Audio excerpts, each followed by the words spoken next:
le prince Harry a fait volte-face dans le procès qui l'oppose à une maison d'édition.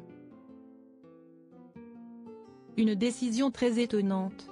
En bref, le prince Harry a pris une grande décision et elle concerne sa bataille judiciaire avec une maison d'édition britannique. Un volte-face étonnant pour le prince Harry, la sécurité de sa famille est sa priorité. Ainsi, il a décidé d'abandonner son action en justice pour diffamation contre l'éditeur Associated Newspaper Limited pour un article du Mail on Sunday. Les avocats du duc de Sussex ont précisé que le sujet de l'article était une attaque contre son honnêteté et son intégrité, ce que la maison d'édition a réfuté. Le prince Harry a alors retiré son action en diffamation.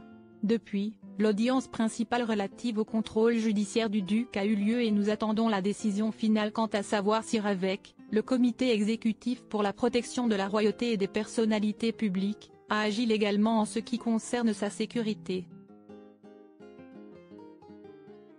Mais le prince Harry souhaite ainsi concentrer toute son attention sur la sécurité de sa famille, plutôt que sur ces procédures judiciaires qui donnent une plateforme continue aux fausses affirmations du Mail il y a toutes ces années.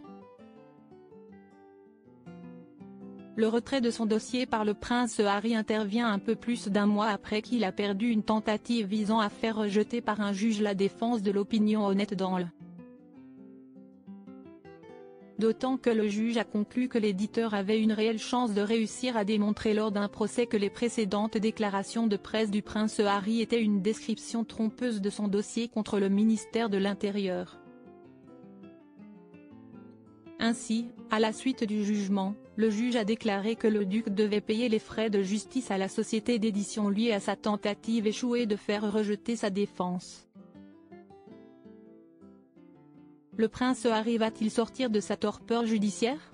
Cette évolution sur le plan juridique fait également écho à l'octroi au duc de Sussex de 140 600 livres de dommages et intérêts après qu'un juge de la haute cour a statué que le téléphone du duc avait probablement été piraté dans une mesure modeste par les journaux Mirror Group.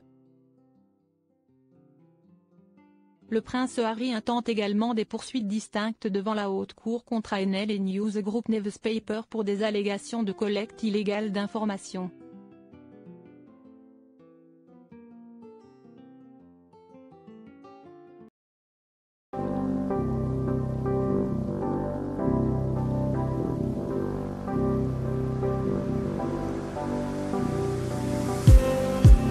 Just need